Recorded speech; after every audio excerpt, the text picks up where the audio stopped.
Alors, dans ce formulaire liste des quittances, la problématique, c'était de pouvoir obtenir dans cette colonne des comptes pris en charge le montant qui soit identique automatiquement à celui de montant cédé. Par exemple, si je me rajoute ici une quittance bidon, pour l'exemple, que je me mets des montants ici, je vois que toutes les valeurs ici s'additionnent, en tout cas se calculent correctement. Le montant cédé également, j'ai bien le bon montant. Or, dès qu'on pris en charge, je reste à 0. Alors, pour ça, il va falloir effectivement faire la petite manipulation que je vais montrer maintenant. Je vais pouvoir donc fermer cette fenêtre dont je n'ai pas besoin.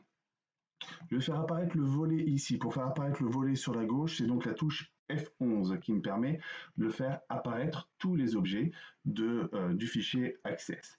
On va descendre un petit peu puisqu'on parle de formulaire. Le formulaire en question, c'est donc liste des quittances, mais plus précisément, on va être dans le sous-formulaire quittances et factures, qui est donc inclus dans le formulaire du dessus liste des quittances.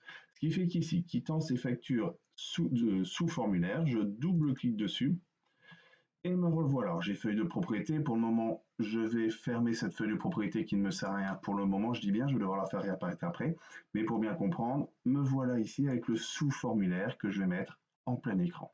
Bien. Je retrouve ici tous les champs en question, y compris de toutes les valeurs de tous ces champs. Bien. Pour pouvoir le modifier, je vais devoir aller ici, donc je suis dans le menu fiche technique du formulaire, et aller dans l'onglet ici affichage, je vais me mettre en mode création. Bien. Une fois que je suis ici en création, je retrouve justement tous les champs qui composent ce sous-formulaire. Et je vais aller dans celui qui m'intéresse, qui s'appelle décompte pris en charge, ici presque tout en bas. Décompte pris en charge, et ça va être donc celui-là que je vais devoir modifier pour qu'il puisse reprendre la valeur automatiquement de montant cédé ici. Une fois que je l'ai trouvé, pour pouvoir modifier justement, pour pouvoir lui donner un petit calcul, je vais faire clic droit dessus et tout de suite ici, tout en bas, propriété. Attention, pas propriété du formulaire, c'est vraiment propriété, sous-entendu du champ en question. Et vous voyez, cette fenêtre feuille de propriétaire réapparaît. Ce que je vous disais tout à l'heure, on va en avoir besoin. Les propriétés ici, elles sont classées en 4 catégories différentes. Et il y en a une ici, toutes, qui reprend donc, comme son nom l'indique, toutes les propriétés existantes.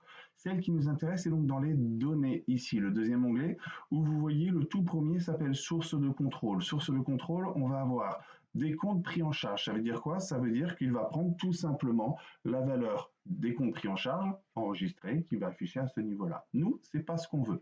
Nous, ce qu'on veut, c'est qu'elle puisse afficher la valeur qui se trouve dans le champ du dessus, c'est-à-dire montant cédé. Pour ça, pour le modifier, vous voyez tout à droite, j'ai 3 petits points.